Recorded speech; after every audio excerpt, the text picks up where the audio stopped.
திருவள்ளூர் மாவட்டம் மீஞ்சூர் அருகே பயிர் காப்பீட்டுத் தொகை வழங்க வலியுறுத்தி விவசாயிகள் சாலை மறியல் போராட்டத்தில் ஈடுபட்டனர். பின்னர் சம்பவ இடத்திற்கு வந்த பொன்னேரி சட்டமன்ற உறுப்பினர் துரை சந்திரசேகர் பிரச்சினை குறித்து மாவட்ட ஆட்சியரிடம் முறையிட்டு பாதிக்கப்பட்ட அனைத்து விவசாயிகளுக்கும் பயிர் காப்பீடு கிடைத்திட உரிய நடவடிக்கை எடுப்பதாக உறுதியளித்ததை அடுத்து அங்கிருந்தவர்கள் கலைந்து சென்றனர்.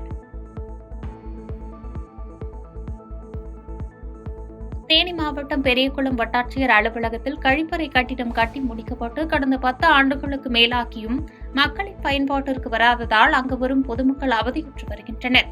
எனவே கட்டி முடிக்கப்பட்ட கழிப்பிடத்தை திறந்து பொதுமக்களின் பயன்பாட்டிற்கு விட வேண்டும் என பொதுமக்கள் கோரிக்கை வைத்துள்ளனர். திருப்பூர் மாவட்டம் தாராபுரம் கோட்டாட்சியர் அலுவலகத்தில் தமிழ் புலிகள் கட்சியின் மாவட்ட செயலாளர் காளிமுத்து தலைமையில் கோட்டாட்சியர் செந்தில் அரசிடம் மனு அளித்தார். அந்த மனுவில் வேதமுத்து என்பவரின் விவசாய நிலத்தை போலி பட்டா தயாரித்து ஏமாற்றிய அரசு போக்குவரத்து கழக நடத்துனர் மற்றும் அரசு விடுதி முன்னாள் காப்பாளர் மீது நடவடிக்கை எடுக்க கோரி வலியுறுத்தப்பட்டது.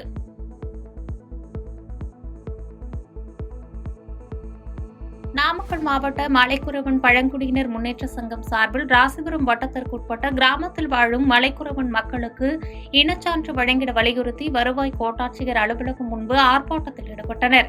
இந்த ஆர்ப்பாட்டத்தில் 100க்கும் மேற்பட்ட மலைக்குறவன் மக்கள் இனச்சான்றிதழ் வழங்கிட வலியுறுத்தி முழக்கங்களை எழுப்பி ஆர்ப்பாட்டம் செய்தனர். நாமக்கல் வருவாய் கோட்டத்துக்கு உட்பட்டிருக்கக்கூடிய 14க்கும் மேற்பட்ட கிராமங்களில் வசிக்கூடிய மலைக்குறவன் மக்களுக்கு இனச்சான்று கேட்டு முதற் போராட்டமாக இதோ மனு அளிக்கிற போராட்டத்தை துவக்கி இருக்கிறோம். அநேகமாக 75 ஆண்டுகளாக கடந்த பிறகு நாடு விடுதலை பெற்று இன்னும் ஒரு இனச்சான்று பெறுவதற்கு முடியாமல் மலைக்குறவன் மக்கள் இன்னைக்கு அவதிப்பட்டுக் கொண்டிருக்கிறார்கள்.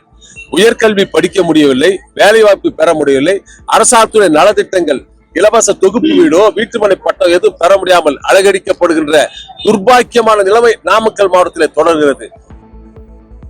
செங்கல்பட்டு மாவட்டம் மறைமலை நகர் 13வது வார்டில் உள்ள பாவேந்தர் சாலையில் புதியதாக டாஸ்மாக் கடை திறக்கப்பட்டுள்ளது. இந்நிலையில் புதியதாக திறக்கப்பட்ட டாஸ்மாக் கடையை அதிமுக சார்பில் 100க்கும் மேற்பட்டோர் நிரந்தரமாக மூடக்கோரி கடையை முற்றுகையிட முயன்றபோது காவல்துறையினரிடையே வாக்குவாதம் ஏற்பட்டது. இதனால் அப்பகுதியில் பரபரப்பு நிலவியது. தருமபுரி மாவட்டம் மஞ்சநாயக்கனஹள்ளி பஞ்சாயத்திற்குட்பட்ட கடமடை, புதுப்பட்டி, மஞ்சநாயக்கனஹள்ளி, நரசிபுரம் உள்ளிட்ட பகுதிகளிலிருந்து 100க்கும் மேற்பட்ட மாற்றுத்திறனாளிகள் பஞ்சாயத்து அலுவலகத்தை முற்றுகையிட்டு அடிப்படை வசதிகள் கேட்டுத்தர கோரி போராட்டத்தில் ஈடுபட்டனர். மேலும் தகவல் அறிந்து வந்த போலீசார் மாற்றுத்திறனாளிகளிடம் சமரச பேச்சுவார்த்தை நடத்தியதை அடுத்து அங்கிருந்து அவர்கள் கலைந்து சென்றனர். இங்க பல முறை மஞ்சநாயக்கனஹள்ளி பஞ்சாயத்தில் வேலைக்காக போராட்டம் பண்ணோம், மனு கொடுத்தோம். அது என்னென்ன மனுன்னா, ஒன்று வீடு கொடுக்கணும்னு போராட்டம் பண்ணோம். அடுத்து குடிநீர் வசதி, அதே போல் பாத்ரூம் வசதி, அதே போல் தெருவிளக்கு, அதே போல் அவங்களுக்கு நடைபாதை அது மாதிரி வசதியும் கேட்டோம். ரோடு வசதி, அப்புறம் அதே போல் நம்ம ஏரி வள சம்மந்தமாகவும் நம்ம போராட்டம் பண்ணோம். பண்ணிட்டு ஏற்கனவே போன வாட்டி பண்ணது இந்த மாதிரி கொடுக்குறோன்னு சொன்னாங்க. 10 நாள் கொடுத்தா இப்போ வேலை இல்லைன்னு சொன்னாங்க. அதுக்காக தான் நம்ம போராட்டம் பண்ணோம். கேரளாவில் நிஃபா வைரஸுக்கு இளைஞர் ஒருவர் உயிரிழந்த நிலையில் தேனி மாவட்டம் போடி நாயக்கனூரிலிருந்து கேரளா இடுக்கி மாவட்டத்தை இணைக்கும் தமிழக எல்லைப் பகுதியில் அமைந்துள்ள முந்தல் சோதனை சாவடியில் தமிழக அரசு சுகாதாரத்துறை சார்பாக தீவிர மருத்துவ சோதனைகள் மேற்கொள்ளப்பட்டு வருகிறது. கேரளாவிலிருந்து வரும் கார், பேருந்துகள் மற்றும் காய்கறி வாகனங்கள் அனைத்தும் நிறுத்தப்பட்டு வாகன ஓட்டிகள் மற்றும் பயணிகளுக்கு காய்ச்சல் பரிசோதனை செய்த பிறகு அனுமதிக்கப்பட்டு வருகின்றனர். புதுச்சேரியில் உயர்த்தப்பட்ட மின் கட்டணத்தை திரும்பப் பெற வலியுறுத்தி இந்தியா கூட்டணி கட்சிகள் சார்பில் முழு அடைப்பு போராட்டம் நடைபெற்று வருகிறது.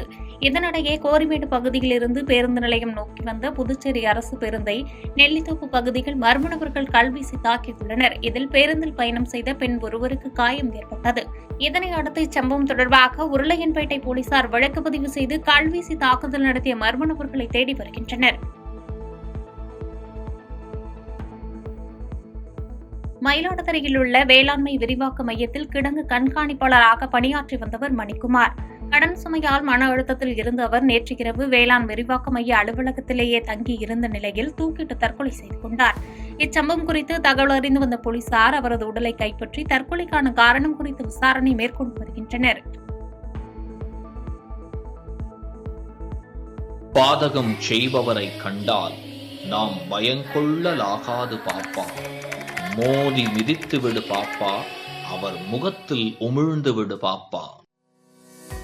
அண்மை செய்திகளை உடனுக்குடன் தெரிந்து கொள்ள இணைந்திருங்கள் இயம்நாடு தொலைக்காட்சியுடன்.